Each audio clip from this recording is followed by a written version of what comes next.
I'd like to call the October Jefferson County Board of Legislature meeting to order. If you'd please stand for the Pledge of Allegiance and then a moment of reflection. I pledge allegiance to the flag of the United States of America and to the republic for which it stands, one nation, under God, indivisible, with liberty and justice for all.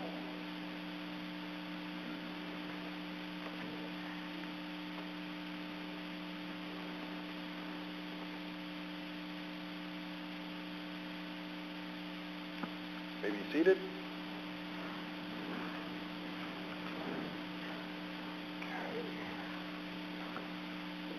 Roll call of members. Legislator Maxon. Here. Johnson. Here. Adsett. Peck. Here. Monticelli.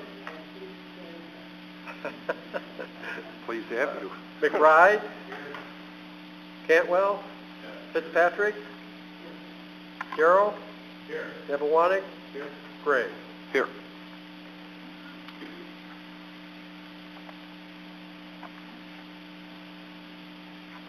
Okay.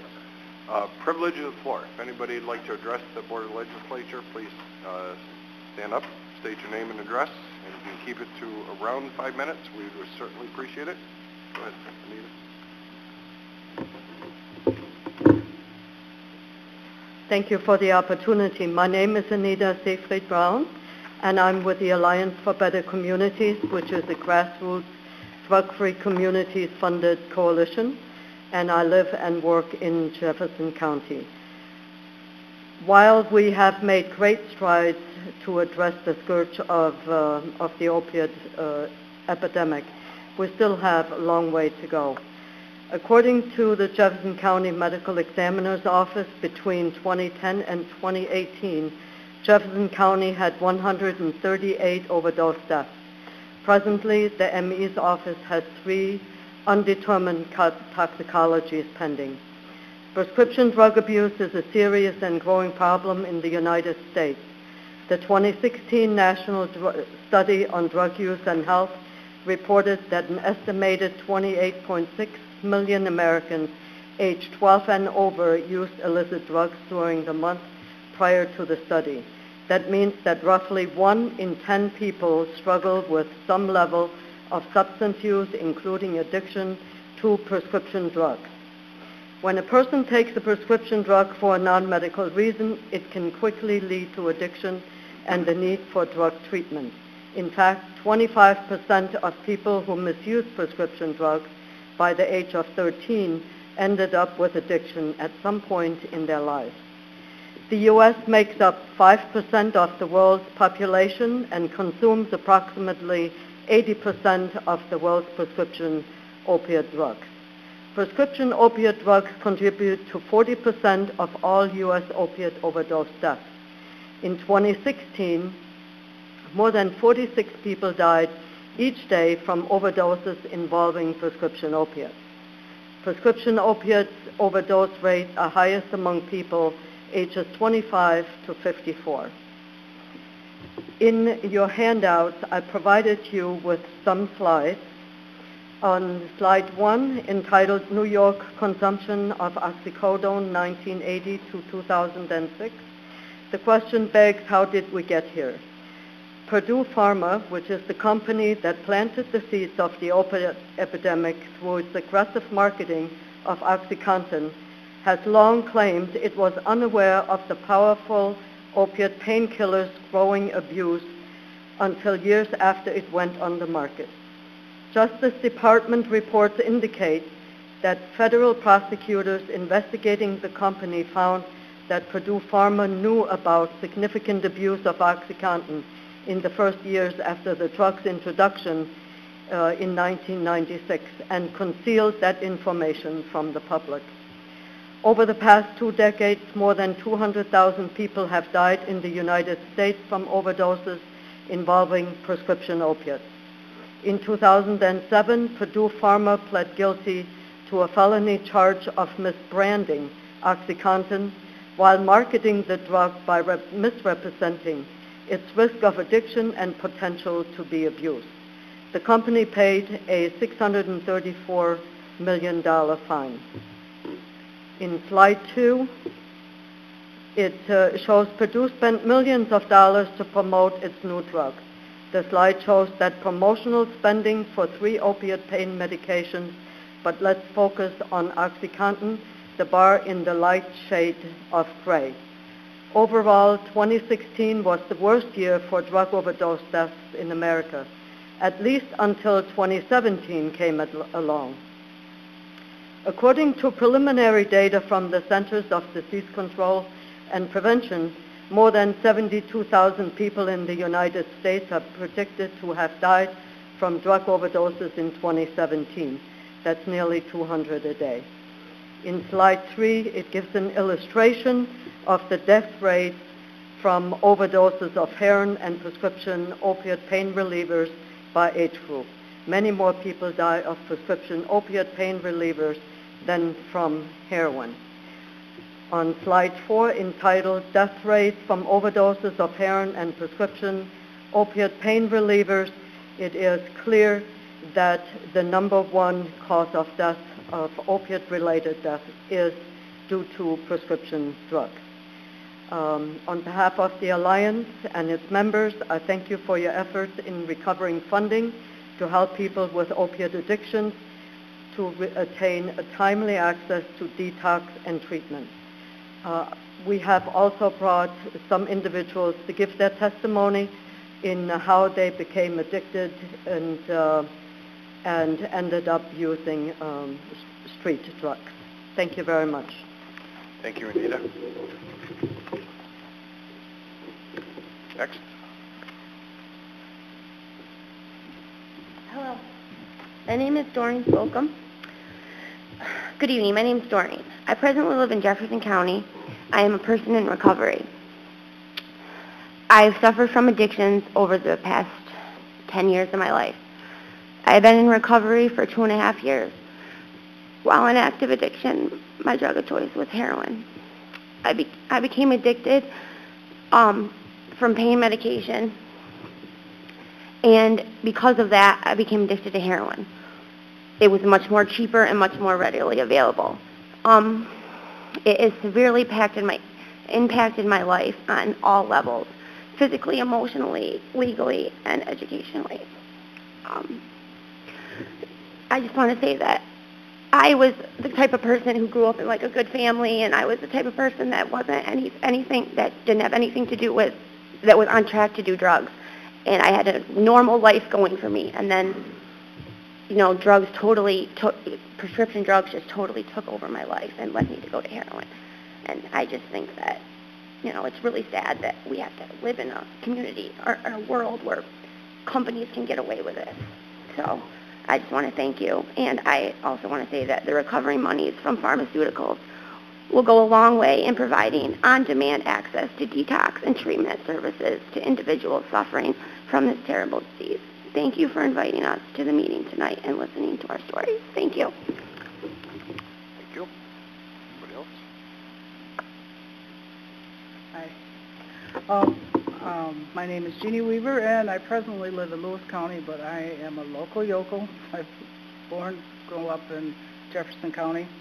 I have several family members that have dealt with addiction. There's a lot of just a family history of it. And I believe that is, and some of the problem is it does seem to follow some in families. But I have two people I kind of wanted to talk about because I am the family member of a loved one that was in addiction, or more than one. There's two specifically. One, I have a nephew, and one, I have a son. Both who started out both in good families. They both were football players, and they both got injuries in football. One was a back injury, one was a leg injury.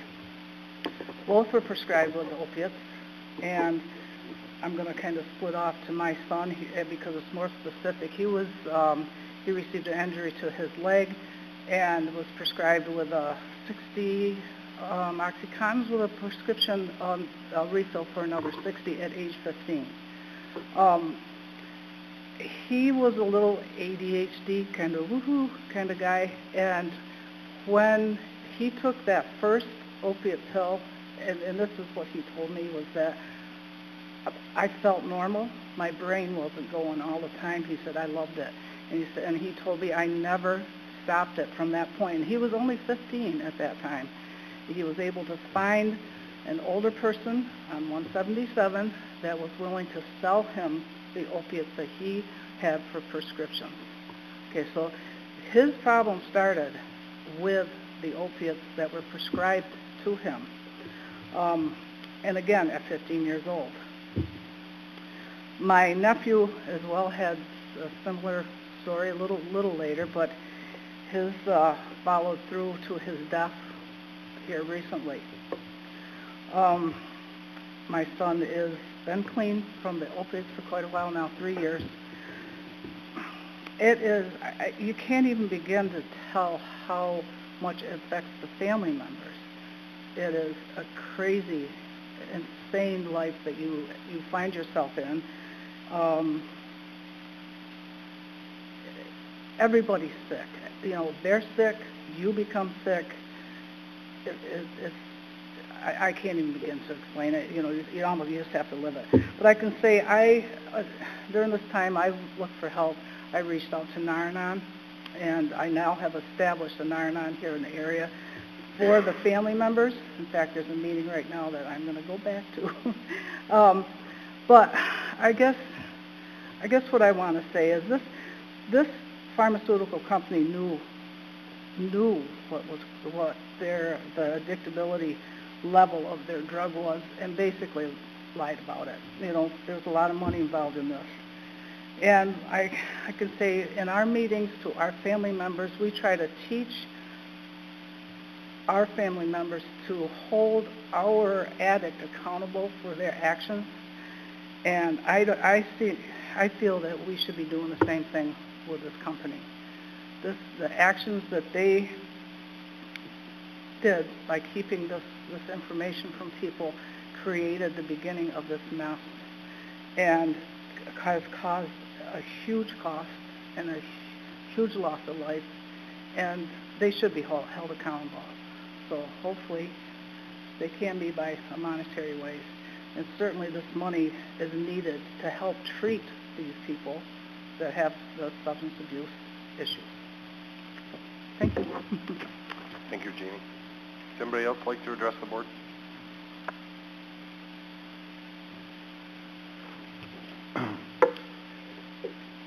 Actually, it's kind of a privilege. I appreciate Anita asking me to come. My name is Howard Tiburon. I'm a resident of Jefferson County. I'm married. I have 5 beautiful sons, 16 grandchildren, and 1 great-grandchild. Probably shouldn't have announced that one. It kind of ages me. And I'm an ordained minister. But what I'm about to tell you, you'd probably wonder how I'm an ordained minister. I am 64 years old, and I had a drug addiction for over 40 years of my life. I grew up in the 60s, so sex, drugs, and rock and roll. Some of you are old enough to understand that. And the desires that I had as a young man was to become an oceanographer, Jacques Cousteau, remember those films, or be a national park ranger. But unfortunately, drugs found its way into my life, and it took the guts out of me, in the sense, the drive to accomplish. I could have been a pro athlete, I could have gone to college, but I decided, why go in debt? And even though I had a scholarship, there would have been some debt, that would have been incurred with it. So instead, what did I do? I partied, because I became addicted. And it's one of the great regrets of my life. My drug addiction took down 2 marriages. It impacted my 5 sons. But I'm glad to say today, there was some bright moments during that period of time. My oldest son, he is an ex-Navy SEAL and presently a New York State Trooper, been one for 18 years. The next son is a college graduate right here at JCC. He's been a correction officer now for 12 years. The next youngest son gave me the 10 grandchildren, and he's an ordained minister. And then my next son works up at Fort Drum. So there's some bright spots. I am concerned about my youngest son, who presently is shooting heroin. He even had a drug overdose. Specifically dealing with the opiates, I can see how that happens because I've had a lot of friends, and I'd like to say this, that drug addiction is not a respecter of persons. You'd be surprised who I've met out there on the streets and at night who's addicted to drugs.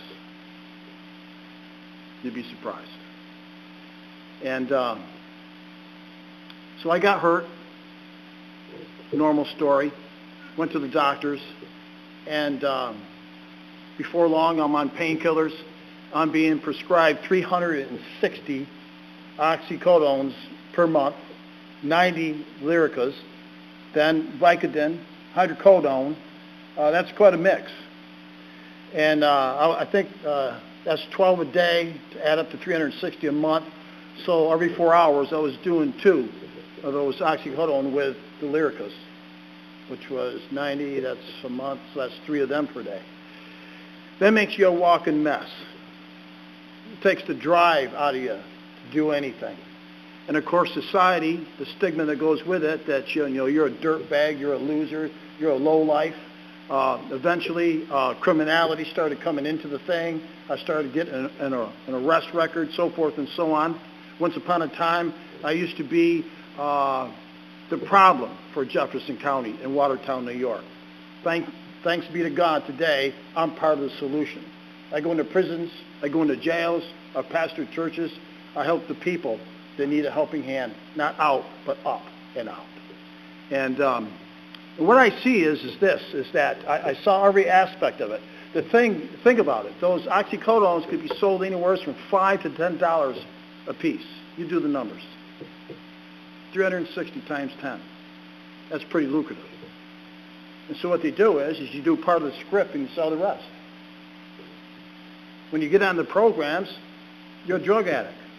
You got a disease. You're always going to have the disease. So all of a sudden, you don't go to work. That's real. It is an epidemic, like all the cancer in our society. It takes a community to help a community forward, to advance and be lifted up. And so I'm honored to be able to speak, I normally speak in the church groups and church people. I don't know where you're at with church and all that stuff, but it is an honor just to be raw and real with you and up front. And there's just too much of it going on. I know that there's the supply end of it, and then there's the demand. My preference is if you don't deal with the demand, there's always going to be a supply, somewheres, somehow. But you also got to deal with the supply. And we're all residents. I mean, you're legislators here of Jefferson County, so it's our county that really matters. And we don't want to be sick no more. Thank you for your time. Thank you very much. Is there anybody else that would like to address the board? Hearing none, we'll close privilege of the floor. Is there any request for the minutes of the last session to be read? Done. Any additions, deletions, or corrections?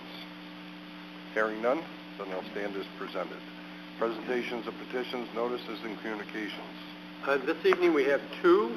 We have on file a summary of the 2018 New York State legislative actions impacted by NISAC. This is a summary of everything that's taken place.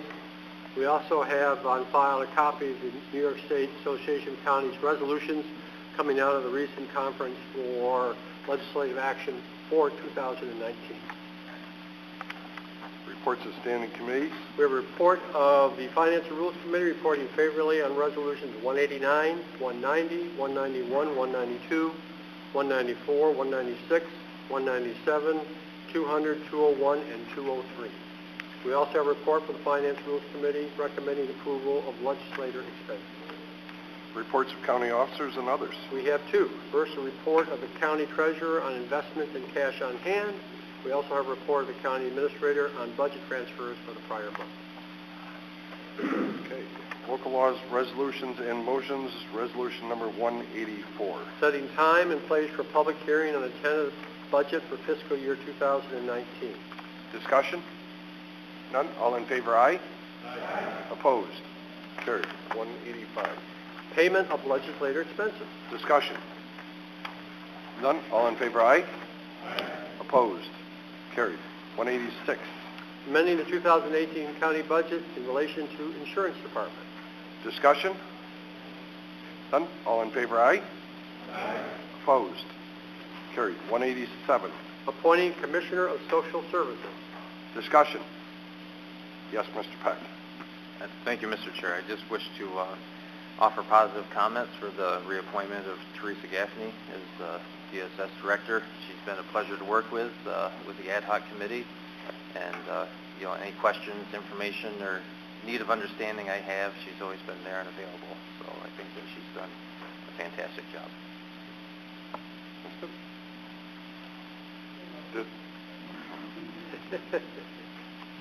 Any other discussion? None? All in favor, aye? Aye. Opposed? Carried. Congratulations, Teresa. Glad to have you on board again. Continuing. 188. Authorizing agreement with the New York State Division of Criminal Justice Services in relation to aid to prosecution program. Discussion? None? All in favor, aye? Aye. Opposed? Carried. 189. Amending the 2018 county budget to recognize reserve funds in the district attorney's office. Discussion? None? Roll call vote? Legislator Monticelli? Yes. Adsett? Maxon? No. McBride? Peck? No. Cantwell? Fitzpatrick? Gerald? Yes. Johnson? Yes. Nabawanik? Yes. Gray? Yes. Motion carried. My phone keeps ringing in my ear. Jeez. Third time they called. Get the point. Okay, 190. 190. Authorizing agreement in the New York State Division of Homeland Security and Emergency Services in relation to the Federal Domestic Preparedness Equipment Program and amending the 2018 county budget in relation thereto. Discussion? None? Roll call vote? Legislator Maxon? Yes. McBride? Yes. Adsett? Nabawanik? Yes. Monticelli? Yes. Peck? Yes. Johnson? Yes. Fitzpatrick? Cantwell? Yes. Darrow? Yes. Gray? Yes. Motion carries. 191. Authorizing agreement and amending the 2018 county budget in relation to the fiscal year 18 State Homeland Security Program grant. Discussion? None? Roll call vote, please. Legislator Peck? Yes. Fitzpatrick? Maxon? Yes. Cantwell? Yes. Gerald? Yes. Nabawanik? Yes. Johnson? Yes. Adsett? McBride? Yes. Monticelli? Gray? Yes. Motion carries. Resolution number 192. Amending the 2018 county budget in relation to Jefferson County's housing improvement program. Discussion?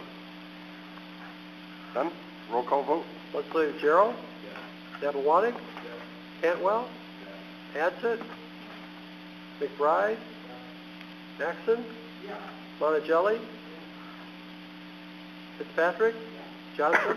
Yes. Gray? Yes. Motion, I'm sorry, Legislator Peck? Yes. Motion carries. Last but not least. 193. Approving appointment to the Jefferson County Planning Board. Discussion? Mr. Giroux. Thank you, Mr. Chairman. I just wanted to make mention that I've known Randy a long time through business and personally, and I know him to be a smart, good guy, caring husband and father, and a good businessman. So I just would like to put my endorsement in there for him. Thank you, Legislator Giroux. Anything further? Well, only I didn't want to be left out. We're going to say good things about Randy Lake. He was a trustee in the village for upward of 10 years, worked closely with my wife, who was the clerk treasurer for the village, and so I got to know Randy through that process, and his politics are very interesting, and but I respect him, and I think he's the kind of guy who cares about his county, and I'm sure he'll make a good planning board member. Any further discussion? All in favor, aye? Aye. Opposed? Carried. 194. Amending the 2018 county budget relative to probation department. Discussion? None? All in favor, aye? Aye. Opposed? Carried. 195.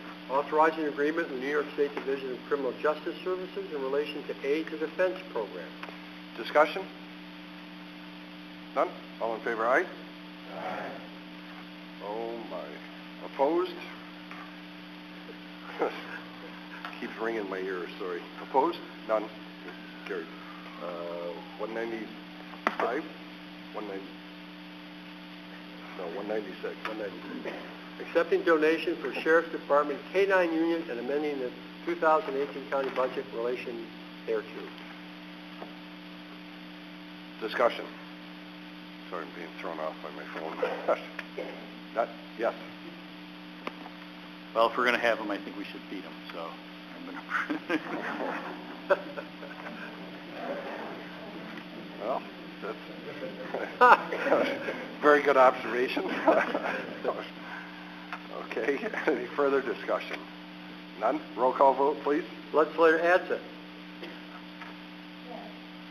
McBride. Fitzpatrick. Monticelli. Johnson.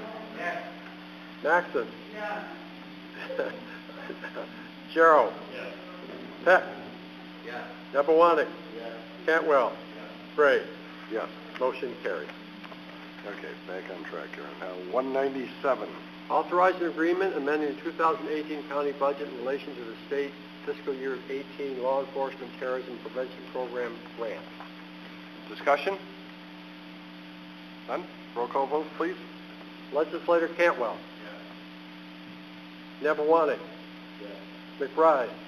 Monticelli. Fitzpatrick. Johnson. Maxon. Adsit. Jarrow. Gray. Yes. Motion carried. Thank you. Sorry about that. Forget him again? John who? Okay, John, you're clear. This is not a roll call vote. 198. Amending the 2018 county budget in relation to the sheriff corrections. Discussion? None? All in favor, aye? Aye. Opposed? Did you vote, John? Yes. 199. Authorizing agreement with the Community Action Planning Council to promote fair and equal housing. Discussion? None? All in favor, aye? Aye. Opposed? Carried. 200. Amending the 2018 county budget to allocate additional state aid from New York State OMH and recognizing funding in the Community Services Department. Discussion? None? Roll call vote. Legislator Jarrow? Yes. Adsit? Peck? Yes. Fitzpatrick? Johnson? Yes. Cantwell? Yes. McBride? Yes. Monticelli? Yes. Nepawanic? Yes. Maxon? Yes. Gray? Yes. Motion carried. Resolution 201. Amending the 2018 county budget relative to Veterans Peer Support Program and authorizing agreements in relation thereto. Discussion? None? Roll call? Legislator Peck? Yes. Jarrow? Yes. Nepawanic? Yes. McBride? Yes. Johnson? Yes. Maxon? Yes. Fitzpatrick? Yes. Monticelli? Yes. Cantwell? Yes. Adsit? Gray? Yes. Motion carries. Resolution 202. Authorizing the commencement of litigation by Jefferson County for the purpose of recovering costs associated with provisions of public benefits and services associated with opioid use and opioid-addicted individuals. Discussion. Mr. Jarrow. Thank you, Mr. Chairman. Well, there's no doubt that there's a problem in our society with all sorts of illicit drugs, but opioids in particular. I think in this particular resolution we're trying to find a scapegoat, though, and when there's plenty of blame to go around in a lot of different sectors of our society. I find it difficult to hold to blame a company that markets to licensed professionals and only to licensed professionals. It doesn't market directly to the end user. To find them at, although possibly having some responsibility, but to sue them directly as a municipality, I think we're not doing the right thing here when we should be looking in the mirror in a lot of situations, and specifically looking to Albany and the federal government in a lot of their policies and laws that we see that actually perpetuate this type of problem in our communities. So, yeah, certainly cannot support this legislation or this resolution. Thank you. Thank you, Mr. Gero. Mr. Monticelli. Thank you, Chairman Gray. Well, I agree with my colleague from across the room, and I do strongly support personal responsibility. I mean, I think that's having been a public educator, that was the one thing I told children, was you got to be in charge of yourself. You can't make good luck, but you can make good decisions. So it's up to you. I get that.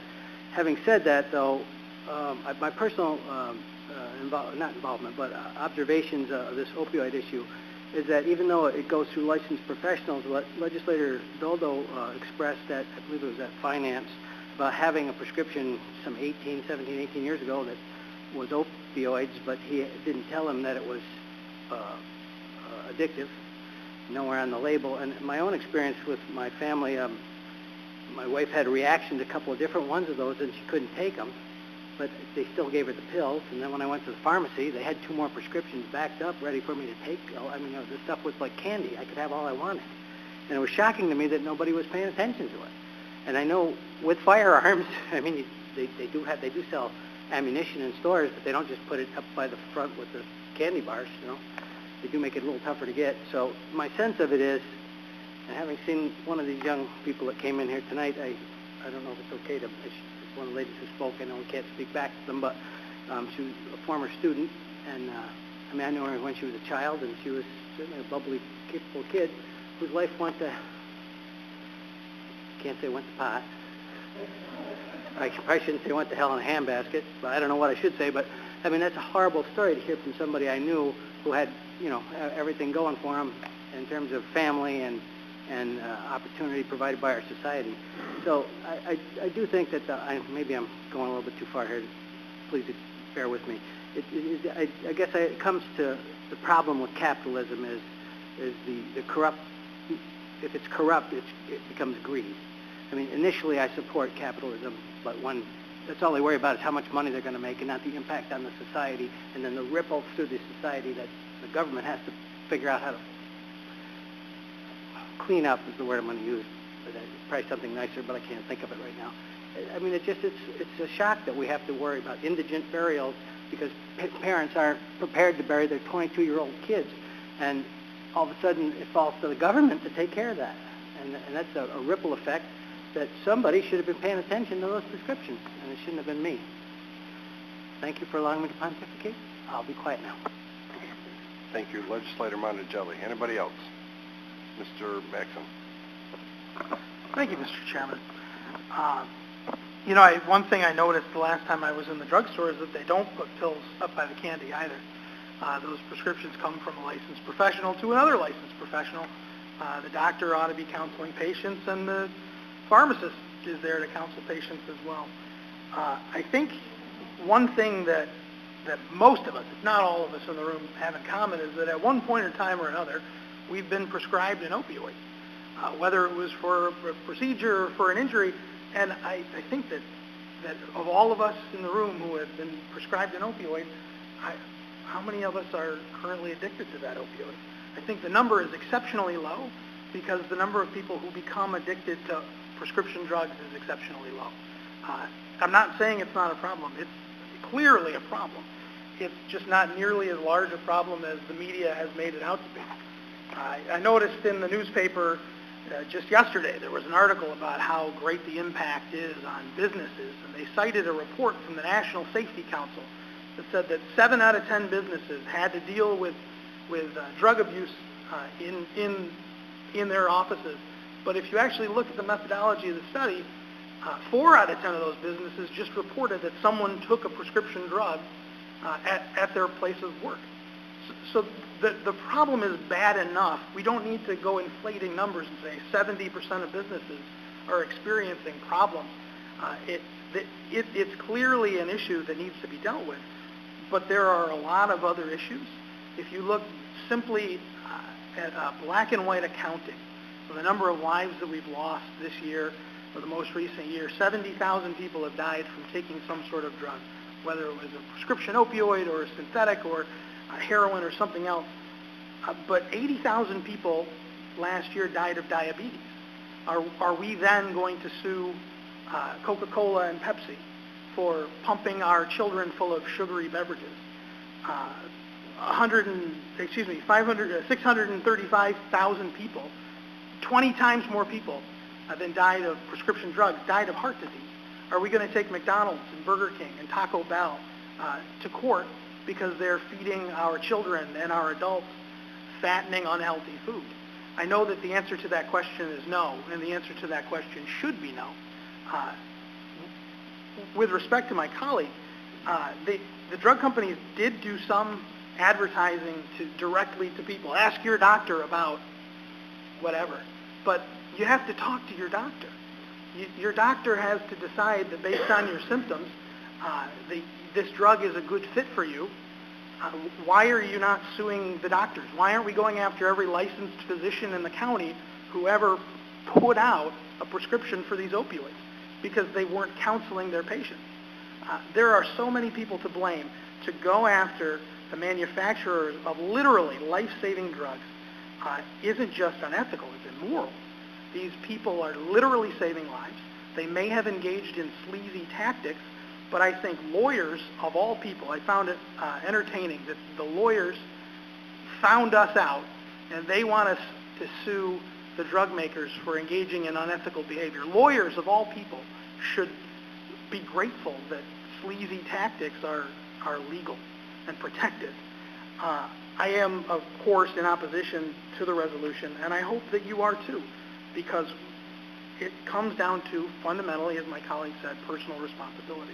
It's personal responsibility that keeps cars used properly, that keeps guns used properly, that keeps alcohol used properly, and that keeps prescription drugs used properly. I'm glad that these people have come who people first language. They're not addicts. They're people who were addicted. I'm glad they came. I'm glad they shared their story. I fear that their story is not as common as we're being told by the newspaper and by television.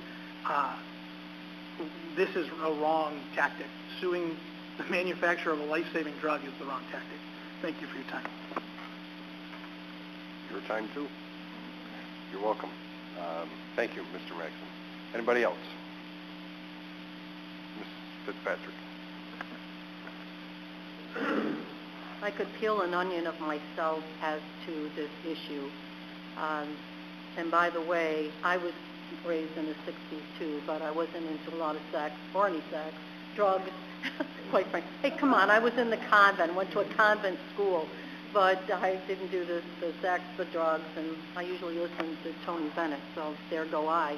I was boring then, I'm boring now. But I had to take care of quite a few of my friends who were in college. And most of them were fairly wealthy. And it was their choice on what they chose to do to get high, whether it was the beer, the whiskey, and the drugs. And most of the time I was, back then, the DD, the designated driver, because none of them could get there, and I was the sober one. It was their choice. It wasn't anyone else's. When I had a brain tumor back in the late 70s, I was put on a drug that I didn't realize I was young. My parents were taking care of my two boys and lost all the hair and the whole bit. And before I realized what was going on, I was a mess because of a drug that was given to me. I learned fast that I needed to get off, and I did. And down the road, I've had several other surgeries, and as you know, I had 2 major surgeries this year. I was very specific on what I did not want going in my IV, and even the drugs that were prescribed, they were given back to Kinney's. You can go back and check. I gave it back to them. I didn't want any part of it, and I got out on my own. I was a lucky one, yeah, most of us are, but I have family members that haven't been. And I helped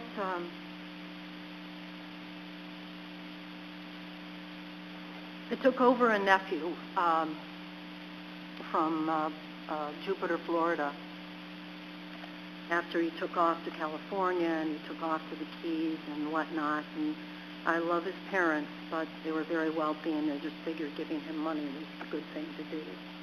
And he did too, because he used it for all the wrong things. I gave him a choice to come to Watertown. I wanted to save his life, and I told him, I said, you're either going to die or you're going to kill somebody else in what you're doing. And he did, and we brought him here to the school district. Actually, he went to IHC. He started out with a 58 average. They thought something was mentally wrong with him. There was nothing wrong with him other than the drugs that he abused. But he abused himself. He didn't call the drug companies. He didn't have someone coming down giving them to him. He had a choice. And he knew that, and he and I have talked about it. Over the years, we got him off of some things. He used to have things sent in. Remember the old cassettes? You know, for a cassette player? He'd have friends send him the drugs to our house. But I was good friends with the postmaster in Watertown, so they were keeping track. And we cut him off on many occasions. Thank God we had a good relationship then with the city, the chief of police, and with the sheriff. I knew every kid in Watertown and Jefferson County just about, whether they were from IHC, Watertown High, South Jeff, General Brown, didn't go on because they all partied together where the drugs were available. And it was a long, hard fight with him, but we got him through school and got him into college. And he did very well. He actually married the Supreme Court judge's daughter, who then we found out she too was high on drugs.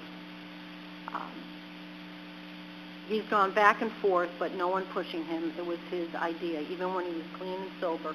But as it goes, right now he's in a rehabilitation center, a 15-month rehabilitation center. In fact, he's making, what are the wooden things that you put in trucks to divide things? Oh, Lord. Looks like a raft almost. But the company, Pepsi company, is working with this rehabilitation center. That's what he's doing. This is a guy well-educated, but right now he's building those wooden, pellets. Thank you. He makes pellets for Pepsi-Cola at this rehab. And that's what he's doing right now. And I've talked to him, and he said, I asked him, he said, it's nobody else's fault, Aunt Carolyn, but my own. My son is a doctor, as you know. I've talked to him about this. And he said, Mom, you can't blame the guys who make it. Do you know how many doctors I know that prescribe it so easily? Look at, John, I was mentioning to you today, the woman, the doctor in West Virginia. She gave it out literally like you were talking about earlier, candy. And she's getting away with it. It's not right. I sent a text one day to the sheriff, Sheriff Colleen O'Neill, and I said, I love you, but I hate you, girlfriend. Because she got me addicted to the sugar nuts at Paisano's Pizza Place. She loves them. That's not her fault. It's not Tommy Erlin who owns Paisano's. It's my fault. I'm the one. In good conscience, gentlemen and Mrs. Atkins, I can't support this because I don't feel it's the company's fault. I've known too many people. I only named a couple of things, but I have other people in my family. And they've made some choices, and they were wrong choices, and they were cleaned up several times. But they decided, what the hell, let's do it again. And I'd like to support it, but I just can't. My conscience won't let me. And I won't be opposed if it's voted for, but that's how I feel. And I'm sorry it took so long. I'm old, forgive me.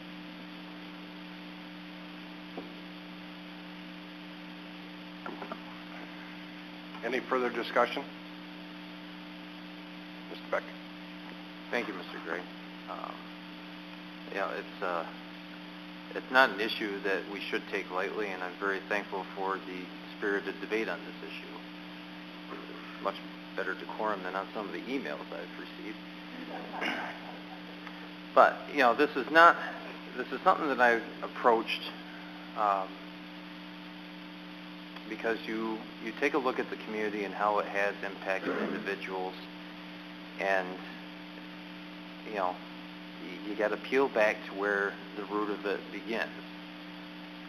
Certainly there's a chain of causality that the end user is the one who we're focused on with the ramifications and the effects and how that has impacted us as a taxing entity and a social services delivery system.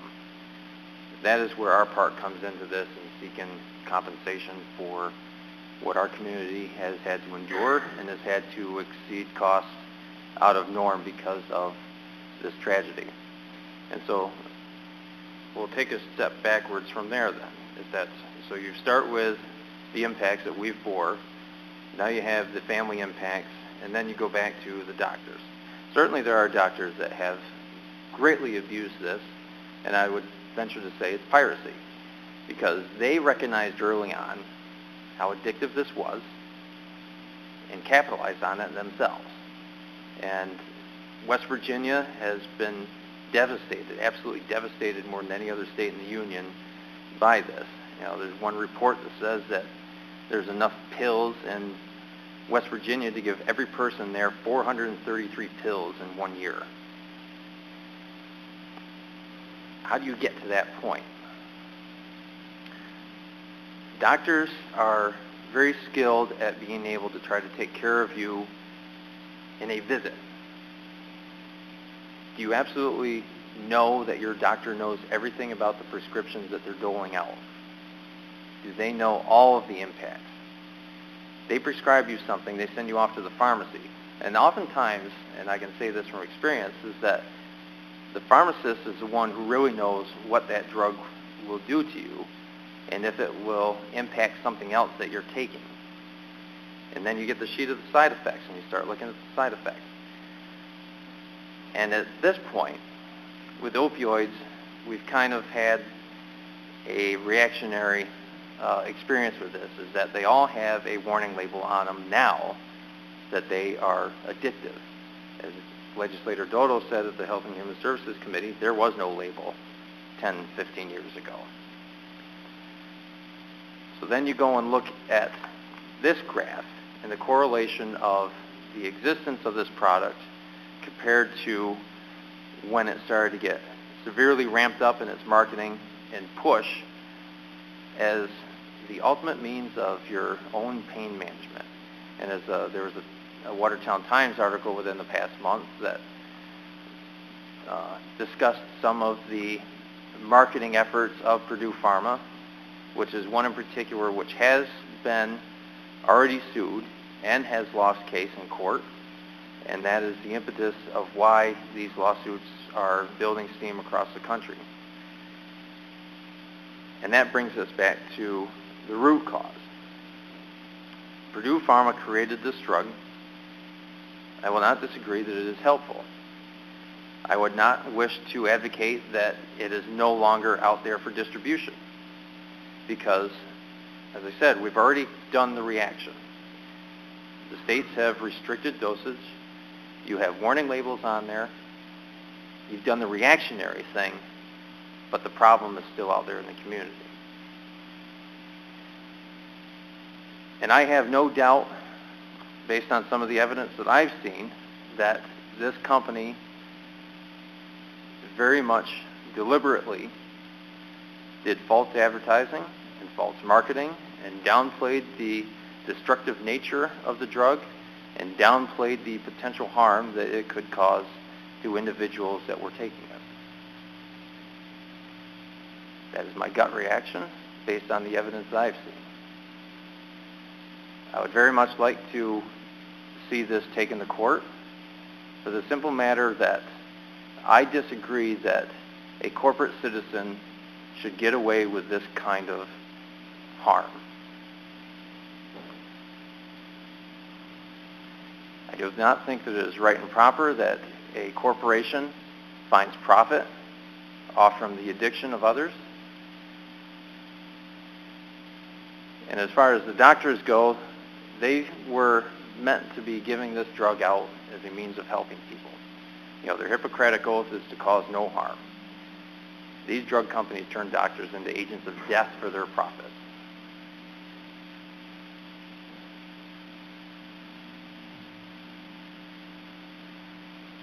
I'm in favor of this resolution, and I hope that there is enough support to see it go forward. Thank you.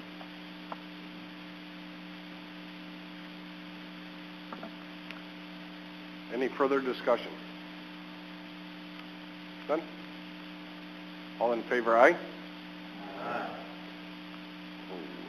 Hold on. Did you get a roll? I'm going to call for a roll call. Roll call. Yep. Legislator Johnson? Yes. Nebewanek? Yes. Adsit? Cantwell? Yes. McBride? No. Monticelli? Yes. Maxson? No. Peck? Yes. Bureau? No. Fitzpatrick? Gray? Yes.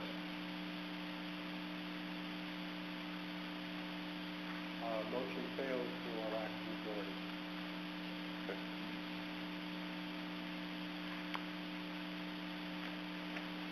Okay. Resolution 203. Amending the 2018 county budget to recognize funding for the Public Health Department. Discussion? None? Roll call vote? Legislator Jarrell? Yes. McBride? Maxson? Johnson? Fitzpatrick? Adsit? Monticelli? Peck? Nebewanek? Cantwell? Gray? Yes. Motion carries. 204. Establishing charges for certain public health services. Discussion? None? All in favor, aye? Aye. Opposed? Carried. 205. Authorizing agreement with Allscripts e-Prescribe. Discussion? None? All in favor, aye? Aye. Opposed? Carried. 206. Amending the 2018 county budget in relation to Department of Social Services. Discussion? None? All in favor, aye? Aye. Opposed? Carried. That concludes the resolutions. I think anything else anybody would like to bring before the, yes, Mr. Jarrell. Thank you, Mr. Gray. I'd just like to apologize to Mr. Peck. I had a little verbal reaction to one of his statements, and it was unprofessional, and I apologize, sir, sincerely.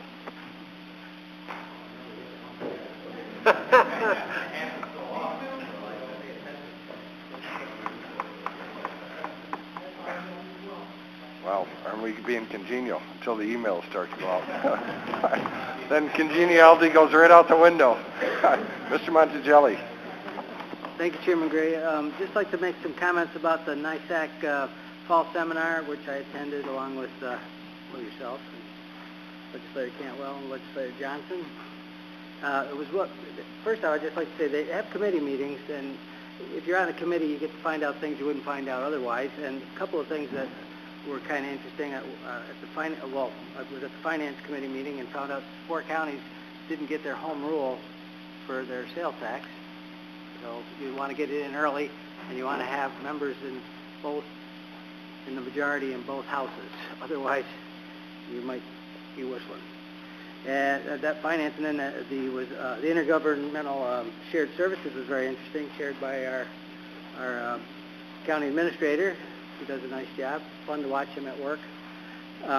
But watching the people talk, have the same problems in other counties. About geez, we already have the frugal counties have already figured this out, and you can't convince the state. I mean, they say the same thing we say.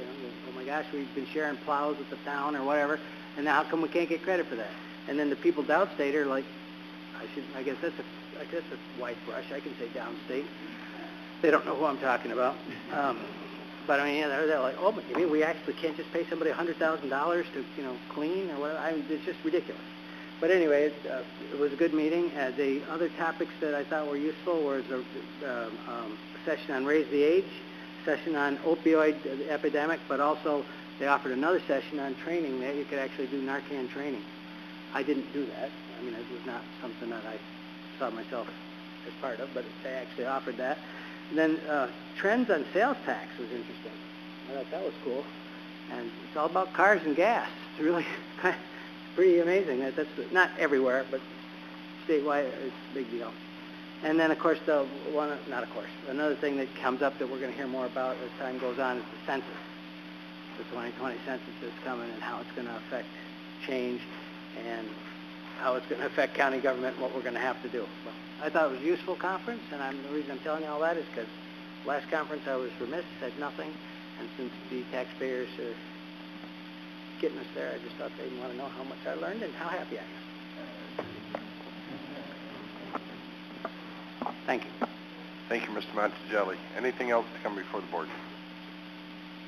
None? Motion to adjourn? Mr.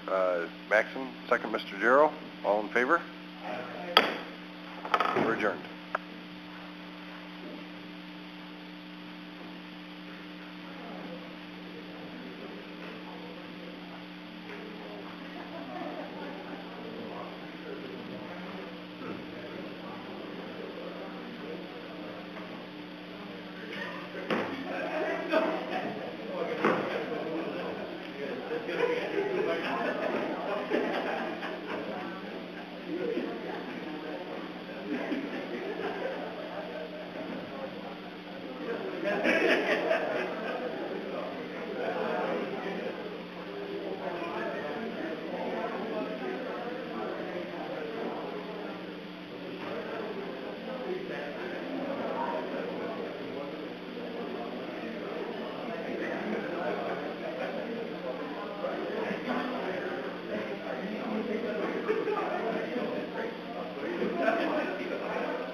Civil asset forfeiture is set. The way it's being done now, yeah. Yeah. Yeah. You heading down? No, I got family in Summit down. All right. Yeah.